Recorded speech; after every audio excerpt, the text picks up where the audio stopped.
Welcome back. And today we have a special guest with us. We have Mark Haggard, and he's actually a loan officer, and he's actually been doing REOs for the past 20 years. So today we're going to talk about real estate owned properties, or REO.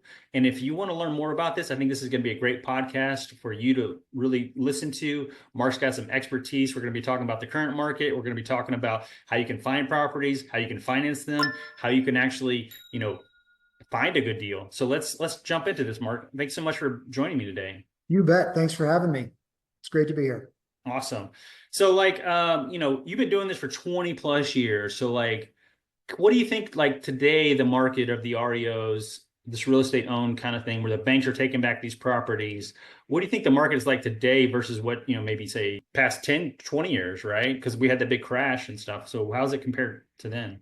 Yeah, well, great question. A lot of the challenge here is that because of COVID, because of some of the other issues that have happened recently, things are basically handled in a different perspective. It used to be back in the day, we would make sure that a property was totally vacant. So once that came in, that REO came in, we would go through the process to have any tenant or previous owner removed from the property.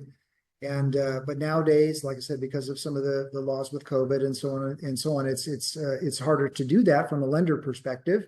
So we've decided to go ahead and sell them as occupied. Okay, so that's a lot of what winds up happening. It's just because, again, the challenge here is that from a lender's perspective, our money is tied up in the asset. So we can't do any more loans with that money, and we can't get any kind of return on our investment until we get those funds back. So those carrying costs, those holding costs, we need to make these go as quickly as we possibly can. So a lot of it nowadays is we're going to sell them as occupied, and so that's the other side of it. So as an investor or somebody that's looking at getting into an REO, you just need to be prepared for that, and don't be surprised. I mean, you'll see a lot of these in auction. That's actually another process too. I might be getting ahead of myself a little bit. But when you start talking about properties that are sold in auction, a majority of those are going to be occupied. Okay, so you just have to know that as an investor. So yeah, so it sounds like the past we used to the bank would foreclose on the person, evict them, get them out of the home, and then probably even do a little bit of prep work maybe to get it maybe put it back so that they would. I've walked into some real estate owned properties in the past, and they would be like, hey, the toilets are fixed, so in case of freeze, and they do some of that prep work. Now you're just saying hey, you can buy this property, but Joey's still going to be living in that house, and I don't really know the condition, right? Possibly, yeah. You're gonna get what you get. Okay, get what you get, and just be cautious about what you're moving into, because that's a lot of that prep stuff just can't be done. And again, I've been on so many sides of this. I mean, there were times when I was dealing a lot with Fannie Mae, and we would actually go through, and any REO, we would once it was vacant, we would actually recarpet the entire house and repaint the entire house. Get it all up to FHA standard. And then before we'd even start marketing that, so that was something too. So again, it's interesting to see where we are today. It's almost 180 degrees. It's basically let's just make the asset go away. Okay, let's get that. No. I mean that's, and we'll touch on the idea of financing some of these properties in a little bit, but the idea you have to buy this house, and now you have to deal with the idea of getting the person that wasn't paying the mortgage out of that property. It just sounds like a big headache from square one right away for the person looking to acquire that property, because all the properties that I've acquired, as an investment, I wanted that person out, so I could then start working, right? So that's really going to put another obstacle in the way if I'm buying a property that's occupied, because now I got to deal with that person, make sure that they are fully out. That's just going to slow down the process a little bit. So especially if I'm trying to I've never tried to flip them where I'm going to actually resell them. I'm always usually going to flip them to rent them out to someone else. So the idea of having that person there is really I don't like that already. Yeah, it's a little more challenging, but but again, like I always say, in real estate, that once in a life. So, but they're always described as, they're always shown as problems. So as an investor, you got to know that you're going to be getting into a problem, but you have the potential of really making some potential good gains on this. And So that's the other part of the issue. But again, you just have to know this going in. That's another reason why I like to say this is, you know, it's a totally different gig in the sense that you might be buying an REO. You think it's going to be, like I said, you know, years ago, Fanny had a, you know, brand new carpet and paint throughout the entire house. You're probably not going to find that today. And so that's the other part of the issue. So just having your eyes open and realize that that's going to be an issue, and make that part of your budget as you're looking to invest. Yeah, maybe the idea of using some like cash for keys kind of thing. I've heard that, you know, at times when if you're buying a rental with somebody in there, or if you're buying, like in this case, like REO, like, hey, have some money that you can then use to get these people out, like incentivize them to move out, get them so that you can then do what you need to do to the property. So just real quick on that though, too. The other thing too, depending on who the individual is, you might be buying a property that has a potential renter already there. Okay, so there could be that type of issue as well. But you know, but again, it's like I said, there's all these problems in real estate that, you know, it just depends on how you want to resolve them. Yeah, I get it. Every person's gonna be different. Obviously, every situation is gonna be different because that's always really how every real estate transaction goes. But I would be hesitant to say, hey, let me put the renter in place that is not been paying the bank. If they haven't been respecting the bank, are they gonna respect me as a landlord? Kind of thing. And maybe they would, maybe they wouldn't. I would definitely want to talk to that person first and make sure hear their side of the story before I would do some, you know, due diligence on that. Agreed. So, and this is just a more of a personal question. You know, obviously, we if we had the answer to this about like what's going to be happening with the REOs in the next, you know, few years, you know, my thought process is that like, okay, we had all these programs that were in place post-COVID to help people. I've talked to a lot of people that were 2 or 3 years out of COVID and they were still in these programs, or they moved the money down to the end. I saw something in the news recently about the VA, how they had like these different programs that they're not going to go ahead and move forward with, about allowing them to reduce the monthly payments and the interest rates for these people that aren't paying or fell behind. So I think there might be a little bit of ramp up in these REOs.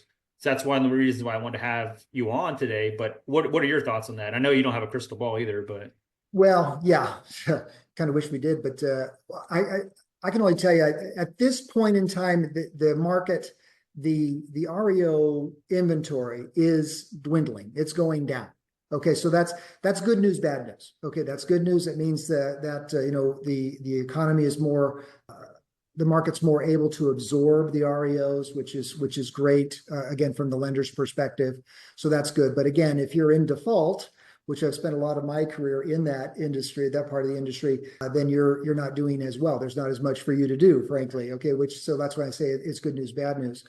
But having said all of that, to your point, Scotty, is that, you know, there have been a lot of places where because of COVID, because of some of the challenges that we've been in, a lot of these foreclosures and things like that have been kind of put at bay, okay, kind of held back a little bit.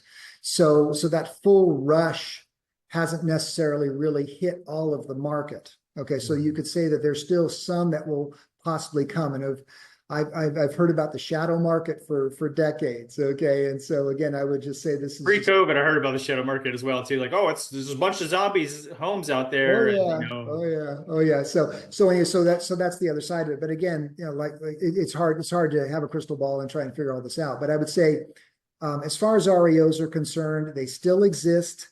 Because here's the challenge: what causes an REO? Well, basically, that happens because somebody can't make their payment. Well, why can't they make their payment? Well, maybe because the main breadwinner passed away, or they lost their job, or whatever. Those type of life events always happen.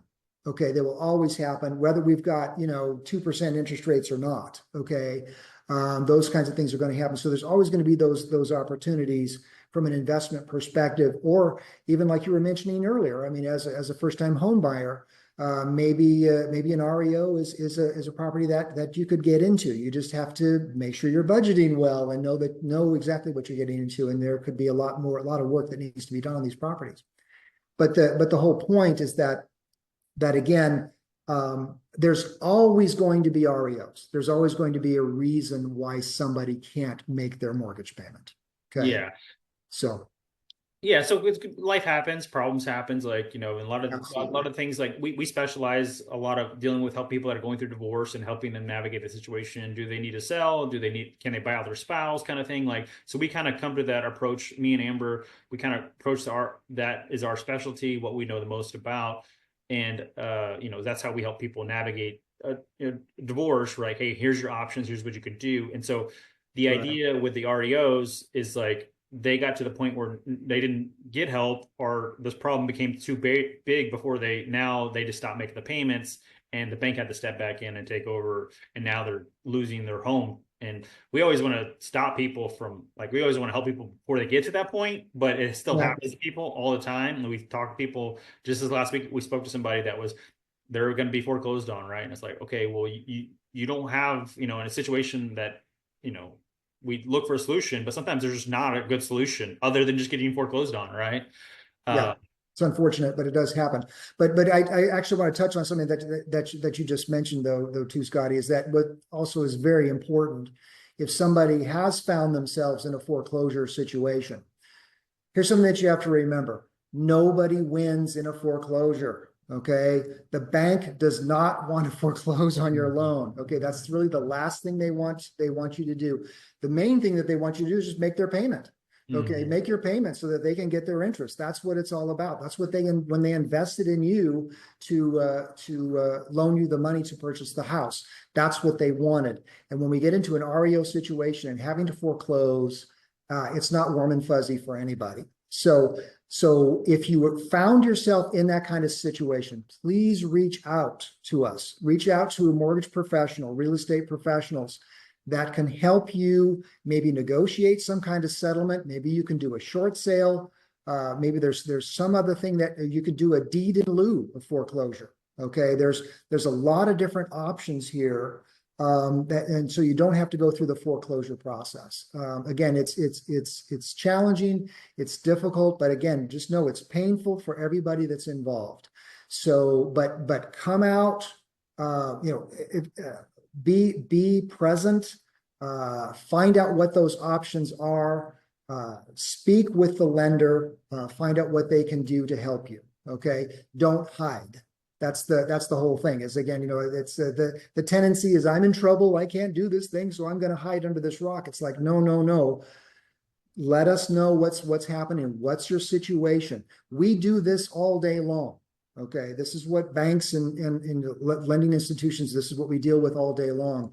We can help you. There's options. Okay, so Yeah, and that's another really side. good. I appreciate you saying that because like a lot of times people come to us too, and it's like we always come in and the first thing I tell them like is like, hey, good job reaching out because nobody can help you Yeah, if you don't know about the problem, right? So like the idea is like you need to have someone smart, smarter than you in this area at least, right? That knows more about it than you do, so that you can then hopefully maybe find a solution versus just doing nothing and then you lose everything, right? So exactly. let's switch over Exactly. to finding REOs. Okay, sure.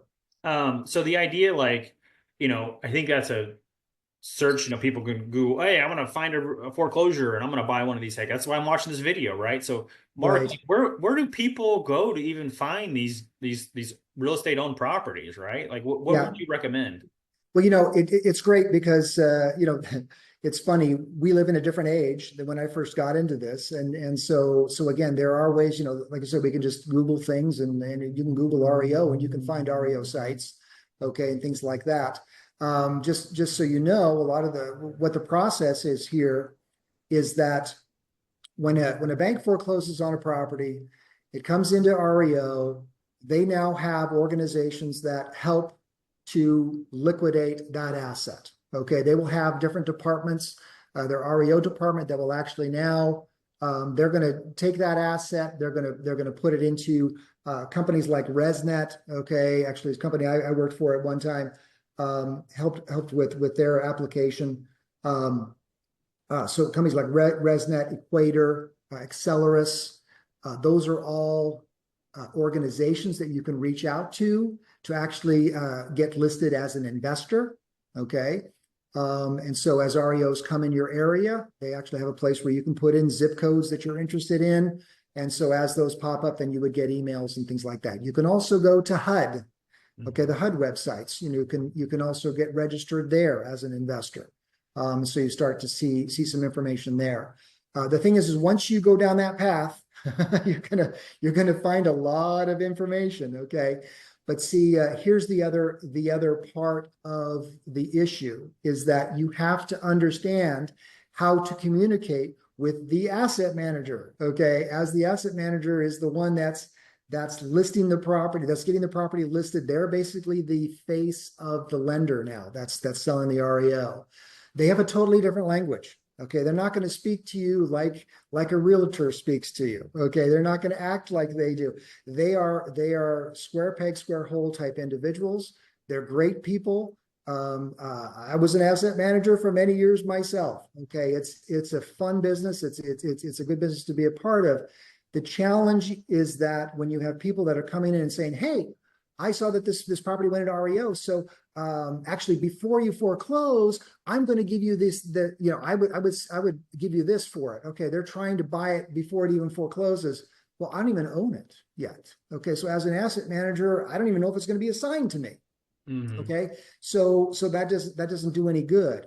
So you're thinking as an investor, oh, I'm ahead of the curve. Well, yeah, you're ahead of the curve. The bank doesn't even own it. Okay, they can't even do anything to help you with that. So that's part of the other challenge there. Now, when the bank does own it and they've got it listed, and now you're trying to put together a transaction, do not go directly to the asset manager. Okay, that's another thing too that will kind of taint the sauce a little bit there. Okay, it doesn't make it as warm and fuzzy as you'd like it to be. You're thinking, hey, maybe if I work the real estate professional out of this, they'll reduce the cost and I'll be able to get a better deal. No, it doesn't work that way. Okay, asset managers have a relationship with their agents that is very strong and very solid. Okay. And so, and again, you just want to make sure that you stay going down that path correctly. Okay. So that's just a little side. Anyway, I could talk a lot more No, about. that's good. I like questions? I like the inside and behind the curtains because you have, been on that side of it and you have, done that thing, being the asset managers. That's really a good intake that a lot of people probably will never speak to someone like yourself. But so like they go to these websites and you mentioned HUD, and so HUD's different from these other ones, right? So HUD's one the government still owns them, right? That those are ones that are Exactly. backed by certain types of loan programs, maybe like FHA or FHA, VA type. Yeah. You're going to be dealing with more of that type of thing. Again, you're basically talking about more of a government operation. Okay. So it's going to be a little bit more square peg, square hole kind of thing. And you're basically jumping through a lot of hoops there. You're going to have a lot of competition with that as well, potentially, as far as investors are concerned. Because a lot of investors really specialize in picking up HUD properties. So, which is great too. But again, a lot of this too, again, I don't want to get too much in the weeds here, but if you're going to talk about investing, you got to look at what's the type of investment that I want to do. Why am I doing this? Okay. And I don't want to get into too many details, but again, I always look at it. I always talk to my investors. It's all about finding the opportunity. Then how am I going to fund it? And then what am I going to do with it? Okay, so how am I going to farm that opportunity? So basically the 3 F's there. So find it, fund it, and farm it. So if I'm going into this knowing that I'm looking for a property that I'm just going to flip, okay, that I want to buy at a reasonable price, and then I'm going to go ahead and fix it up, and then I'm going to sell it back on the market, and I want to do this in a 90 to 180 days. Okay, cool. Then how am I going to do that? All right, so knowing that that's the direction that I'm going. And then what does my REO look like? Am I going to have to deal with evicting somebody? That goes back into my budgeting as far as my investment is concerned. Okay. So now I'm looking at it from that perspective. Well, hey, wait a minute. Maybe I'm a homeowner. Maybe here's an opportunity in an area that I've always wanted to live in. And now I can see this asset that I could get in, and I could pick that up. And yeah, I'm going to have to replace the carpet and do some paint and maybe patch up some walls. But this could be a great opportunity for me. Okay, fine. Now you're looking at it. Again, you found that opportunity. Now you want to try and fund that. And again, through us, we can do rehab loans. We can do initial purchase loans and things like that. We can also do investor loans. So that gives you that other opportunity as well. So And then what are you trying to do? Well, I want to live there. Okay, fine. So you do an initial rehab loan, and then we'll take it out with some permanent financing. Okay, for you to live and have your family there. And then, now I'm going to use it as an investment property. So again, I'm going to have my takeout loan that would then use it as an investment property. So again, there's a lot of those different aspects as to how you're going to work with the property. So just again, that's all part of the thinking that goes into this and the preparation of what am I wanting to do with this asset? Okay, now that I found this opportunity. So it's kind of a long-winded comment there, but the main thing here is to think about, why do I want to buy the REO? What am I trying to accomplish here? Okay. And once I figure that out, then I know the direction that I'm going and what I'm trying to achieve. Sure. So let's talk about that a little bit, because like you spoke about from two different perspectives, right? Obviously, as an investor, you're wanting to buy that property and to, flip the property potentially or turn it into a rental. So like you probably have done some number crunching before and know what you're willing to pay for those things. And so like, let's stick with this for a second, and then we'll talk about as the Sure. homeowner looking for their deal. So let's stick with the investor mindset right here. So they're buying this property, and then they are trying to like either, let's say, flip it or rent it. So they're going to go, okay, what do I think it's going to be worth once I fix it up?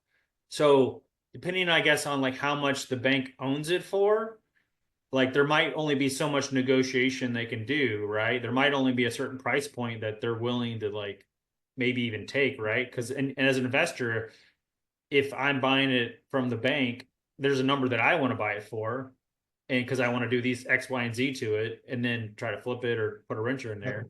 So like, how do I go about even like knowing if this is a good deal or not? Like if I know my number as an investor, I know what I'm trying to get. How do I know what you're willing to negotiate with me or not? Is this a blind box or black box? I don't know until I make an offer, or how does it even go? Well, basically, okay, yeah. The answer is you don't really know until you make an offer. But here's the other side of it. What kind of offer do I make? Okay, I can determine that by a calculator. Okay, so as an investor, I'm basically crunching my numbers and saying, hey, if I can purchase it for X amount, okay, cool. Then I'm moving forward with the transaction, because if I know that in my budget it's going to cost me this in order to fix it up, it's going to cost me this to remarket it and flip it and and sell it and things like that. So if I know what all those numbers are, I can crunch that up front. And it is all about doing your homework up front, okay, and making sure that it's right. Now I've got my number. So if my number is 250, okay, and they're saying no less than 375, I got to walk away. Okay. So like, let me ask you, since you've been the asset manager before, right? The bank owns it for X amount of dollars. Obviously, an investor might be trying to get a home run deal. They're trying to like lowball Sure. trying to, hey, this is the only number that works. But they probably realize there's other investors that are looking at the deal too, maybe, right? You don't ever know who your competition is. You might be the only investor. You might be 100 investors, right? So as the asset manager, what makes you pick one over the other? Or is it always just the highest number? Great question. Okay, there's actually a couple of things that come into play. Remember earlier when we first started the conversation, one of the things that I'm concerned about as a lender is carrying costs. Okay, the fact that my money is just hanging out there. So here's let me just throw the scenario at you, Scotty, and you give me the answer. Let's say I've got an asset that I've got listed for 175,000. Okay, I've got a potential borrower transaction that comes in. It'll close in 35, 40 days, and I'm going to get my 175. Or I've got somebody that's standing there all cash. They'll pay 160 cash, closing in 2 weeks. Which deal do you take? I mean, I like to guarantee cash and closing quicker. I mean, but I also want more money, right? So it's like, Yeah. It's good. So, Put you in a tough spot, right? So as an asset manager, what I got to do is I got to look back at what are my carrying costs. If I'm able to close 2 to 3 weeks earlier, and I know that I've got a solid transaction, because just because it's a lender deal, I may wind up having to extend that transaction. Okay, and if I wind up having to extend that, then I've lost my my extra funds that I was going to make on that, right? For sure. So that's part of the other challenge. So again, as an asset manager, I'm looking at it from all those different perspectives. Sure, I'd like to get my cash and run to the bank as quickly as possible. But again, to your point, it might make more sense for me to go with the 175. Yeah. Okay. So let me ask you this. Let me ask this other question. So like, obviously you got to evaluate that and see which one's Yes. a better deal for actually how much money you would actually make, because holding costs always comes into play. And I always think about that, as I always talk about with our clients too. Like, hey, if we price it too high and you end up, you hold a house, you're not gonna make as much money on a flip, right? Or if you're even a personal residence, the longer you hold the property, if you're trying to move, so overpricing is never a good thing.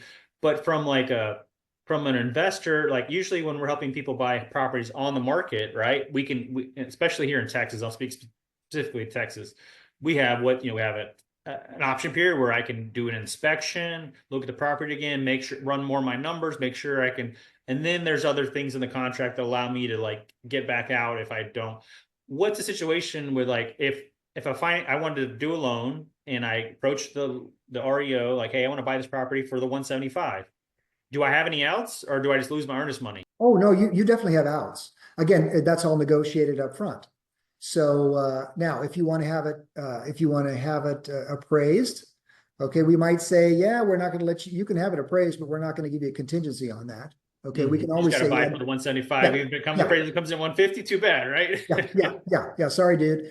So, but no, but that's the whole thing, is that again, it depends on what we've negotiated up front. But again, you have to remember, it's also our reputation, okay, as an asset manager, because we're still representing the lender, we're still representing the company. We're not gonna try and do something just to make a buck. Okay, that's not what we're about. We're trying to move the asset and again, make it win-win for everybody. One of the things too that I failed to mention earlier is you have to remember, as an asset manager, I have a certain box that I'm allowed to play in. Okay, so that 170, you come in at 150. Okay, I probably cannot accept your offer because it's outside of my negotiating window.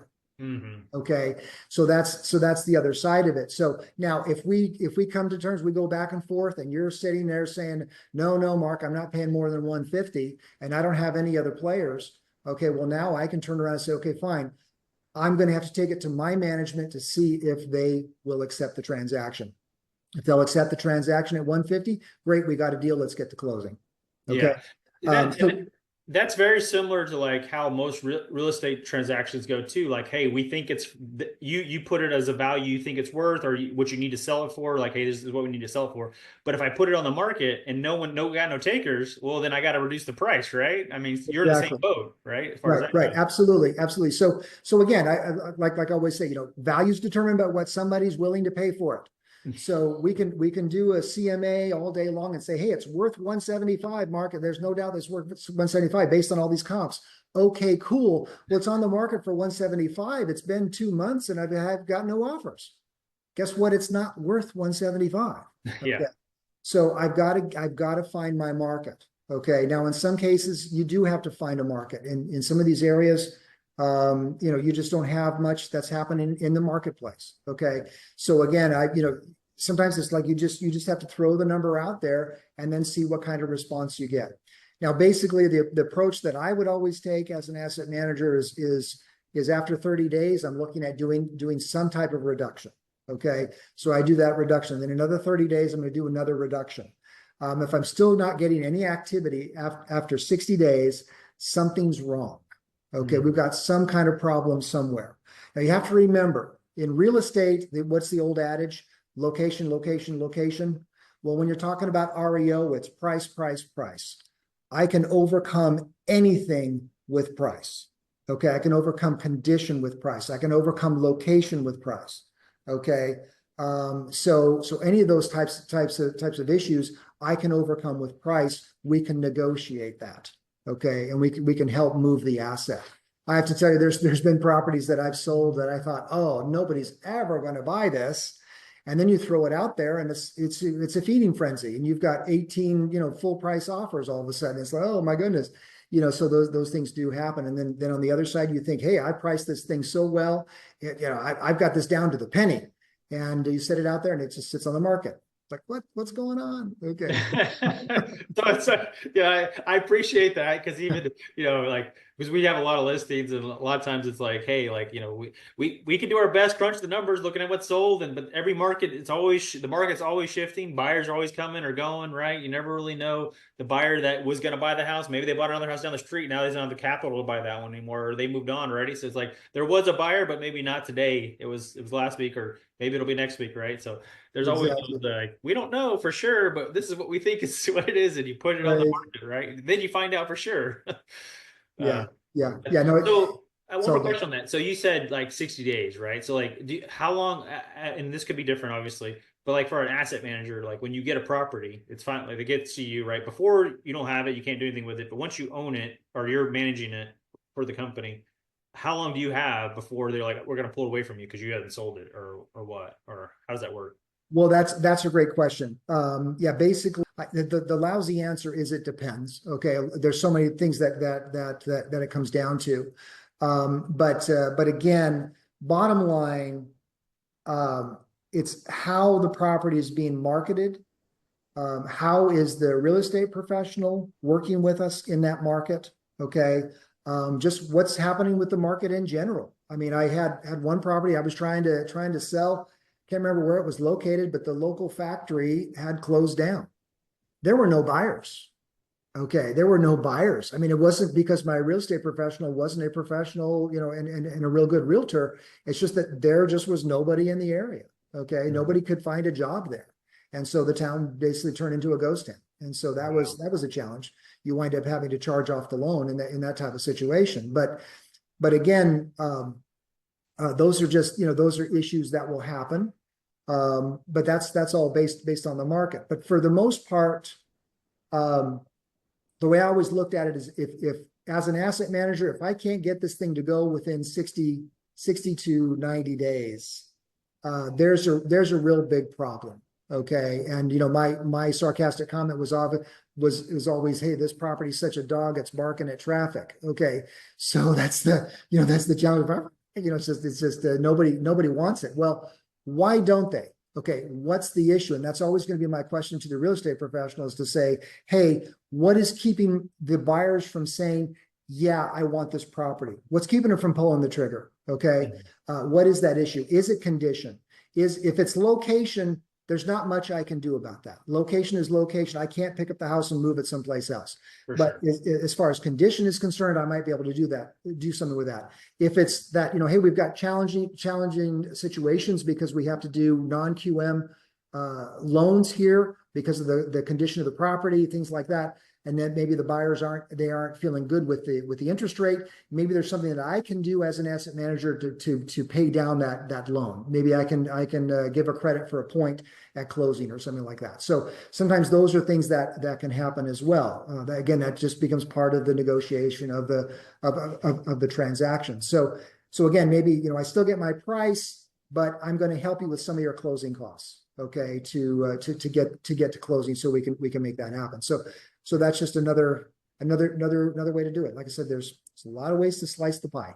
Yeah, it's interesting to hear. So like I've never obviously been an asset manager myself, and we've never actually listed REO properties for sale, but we've helped clients buy bank owned properties, right? And we've helped foreclosures, and we've done that kind of thing. And we were usually working with a realtor who's been talking back to the asset manager, right? And so it's always like one of those things like, I guess it really depends on like what area, like say back to the location again, like if you're buying a higher end home, you're probably most likely dealing with somebody that's going to be moving into it, right? Or trying to flip it, not trying to rent it back out. So you're kind of dealing with that, hey, Right. this person's got to have their price where, there's only so much you could push it. Where if it's on a lower end, maybe, hey, it's going to be a rental, or it could flip it, or someone could buy into it. So maybe there's maybe more buyers on the maybe depending on type of property and location, like what they can do with it. So that kind of like looking at when you get a property that's you're going to manage it before you pick your realtor who you're going to list it with or whoever, like you're going to what you kind of maybe you have an idea of like what can I get for this property too before you Yep. or do you lean a lot on the realtor going, hey, what do you guys think, or how's that conversation go? Great question. I've dealt with a lot of different. I've actually worked for a lot of different companies as an asset manager or a property specialist and things like this. At one time, I was actually working for a company, and before we sold them, we actually had two uh, what we call relocation appraisals. Okay, so they were very, very in depth. So before I even listed that, I had those two values that I could look at as a property specialist and know that I've got very strong values. I mean, they would basically tell me, if you sell it within this amount of time, this is what it should go for. This amount of time, this is what it should go for. I mean, it had some great numbers for me. And so that was great. Now REOs, those were expensive. Those were expensive appraisals to get. REOs, usually we're dealing with broker price opinions, which again, we lean on quite a bit. Those are a little bit, they're not usually as costly. Okay. But again, we'll get two broker price opinions. And then if they are within a certain percentage, then we'll work our numbers out of those numbers. But if they are off by, say, 10, 15%, I'm going to get a third opinion of value. Okay, so I'm going to get another broker price opinion to come in. So now I can compare all three of those values. Okay, so that's kind of how I'm going to get to value. But then again, at the end of the day, I'm going to say, okay, this is my list price, and then I'm going to throw it out there and see where the market takes us. Okay, but I also want to touch on your point. Price point matters. Okay, it really does matter.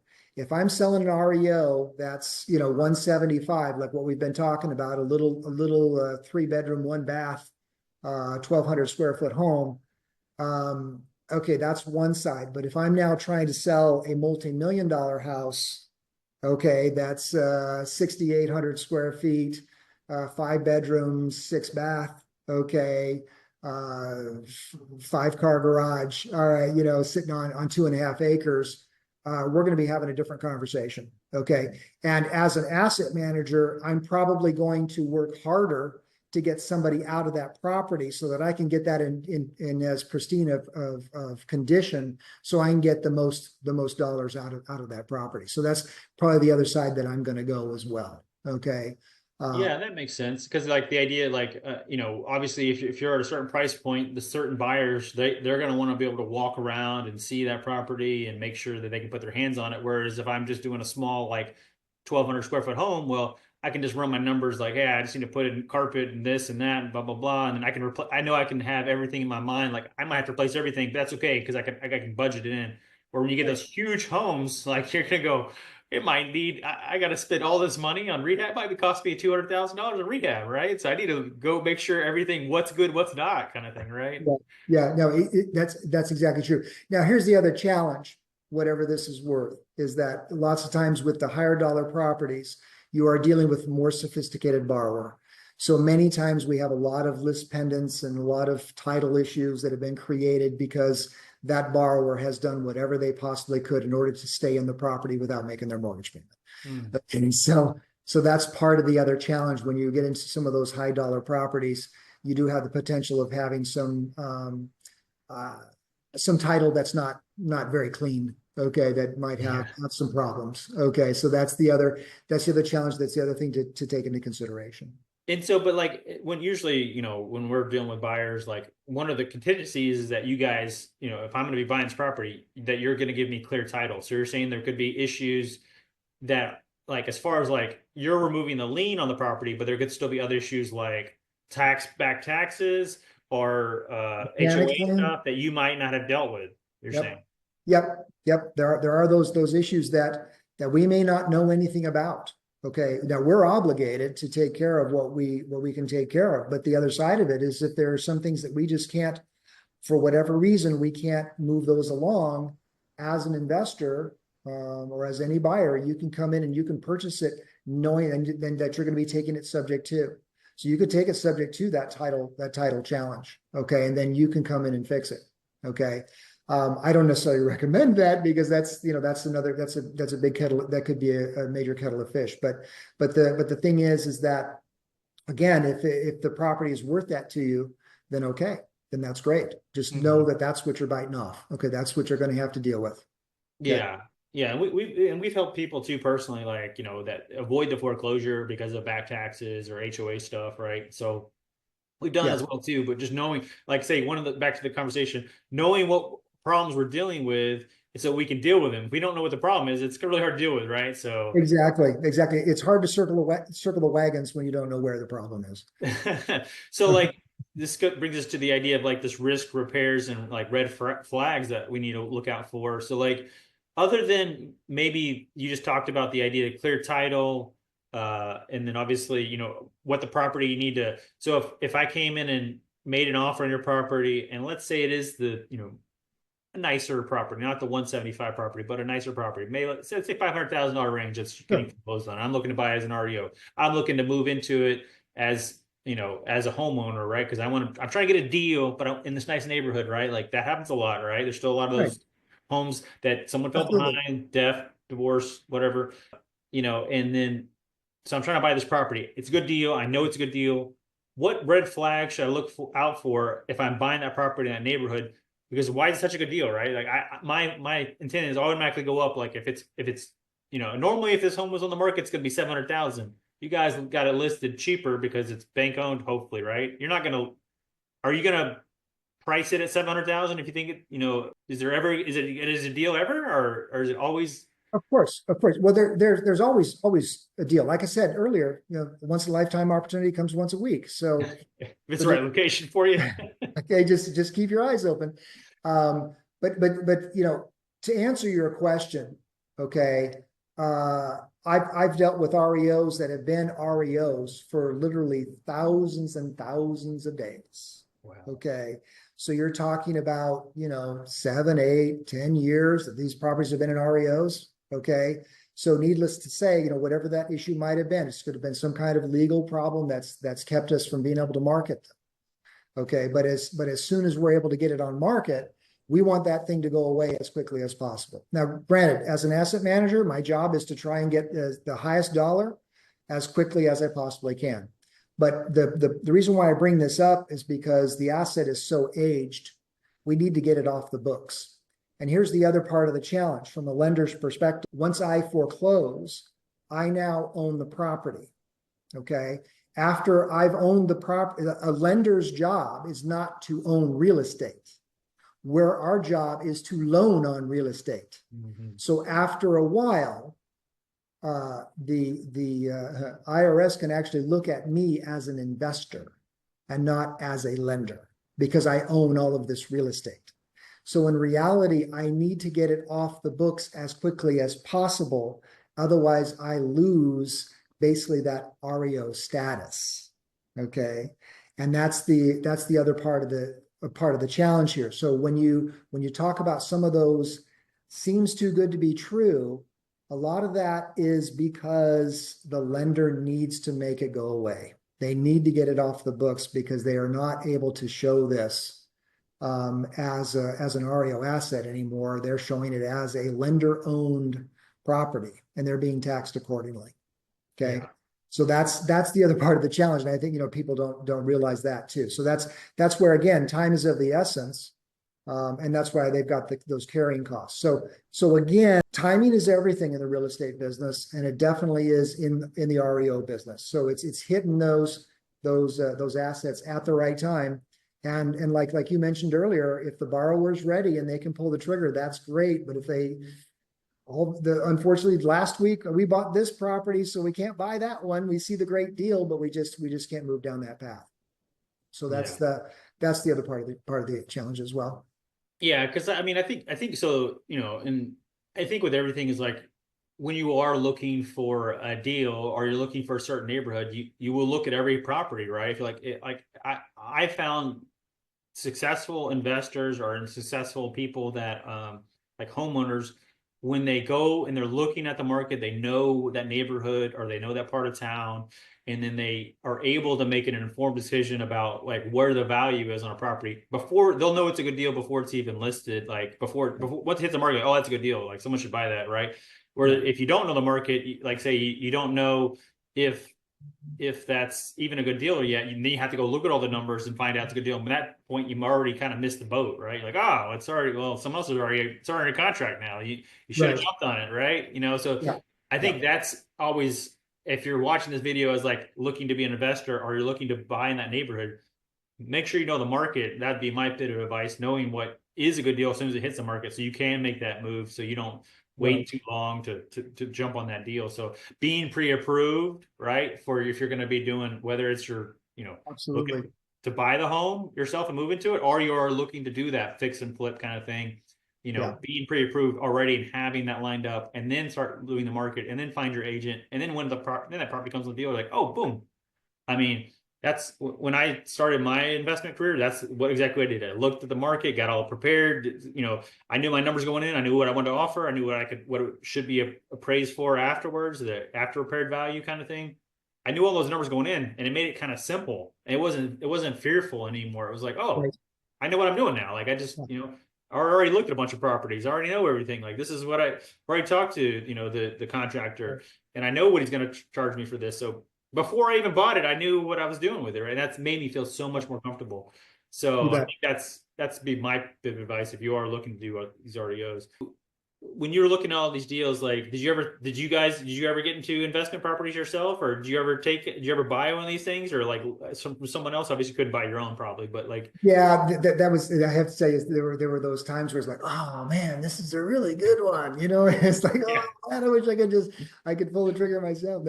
No, and unfortunately, just you can't do that as an asset manager. You got some insider information there and things like that. So that's yeah. But I challenging. mean, did it You know make the you want to go motivations. buy another like go look at REOs and stuff like that? Absolutely. Well, see, this is the other thing too, and I want to go back to what you were just talking about a second ago. Value is extremely important. You have to know value, and when you're talking about investing and or purchasing a property to live in, you need to know the value of that neighborhood, just like you were saying. So I could say, as an asset manager, I've listed this for 550. How do you know it's worth 550? Because Mark said so. No, it's that what is the value, and as the buyer, what do they say at the top of every contract? I've sold real estate in all 50 states. Okay, on the top of every contract it says caveat emptor. Okay, it's a fancy term that says buyer beware. Okay, so buyer beware. So that being the case, the buyer needs to beware. Okay, and make sure that they are getting the value that they want. Okay, so again, that comes back around to, do I have am I paying good value for this? This is where your real estate professionals are extremely important and very valuable, because again, they can do the CMA for you and help you to know what that value is. And then as soon as you see this property and you realize that, hey, this is what this is worth, great. Now, what does the neighbor's property look like? Oh, well, that's a 6-bedroom instead of a 5-bedroom. Oh, okay. So maybe that's got a little bit more value. Maybe I can add another 20,000. Maybe it's 30,000. Maybe it's 50,000. I don't know. Okay, but again, we got to look at the market and see what that might be. Okay, so now we're changing that value. So again, that's when again you come back on around, you realize that, wait a minute, Mark's selling this house for 550. The neighbor is selling their house for 625. 550 looks like a really good value. Okay, well let's dive into that. Let's see what that's all about, and why that really would work well. And then you can pull the trigger on that, and then make that happen. So, but I guess this is a kind of a long-winded answer to your question, but basically a lot of what this has helped me to do is to know what a lot of these neighborhoods are worth, a lot of these types of floor plans. What are these all about? Did you know that about 70% of the homes in the United States are 3-bedroom, 1-bath homes? Did Kind not of know interesting. Kind of interesting. Okay, now that. that's changed. That's changing. It's evolving as our families are getting larger. Okay, they're building larger homes and larger homes, especially here in Texas. Okay, so Yeah.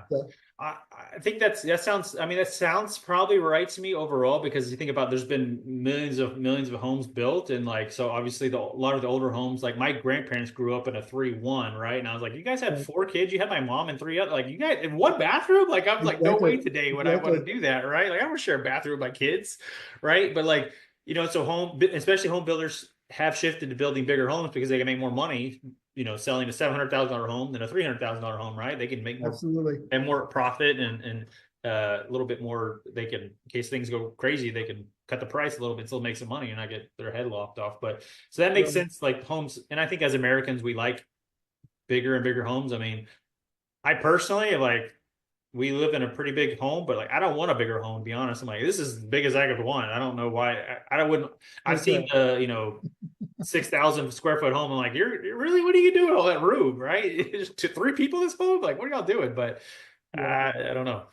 That's Yeah. each buyer wants their own thing, right? So you would tell them to like, if you're gonna look for an REO, here's this one thing that I would recommend you do before you do Right. it.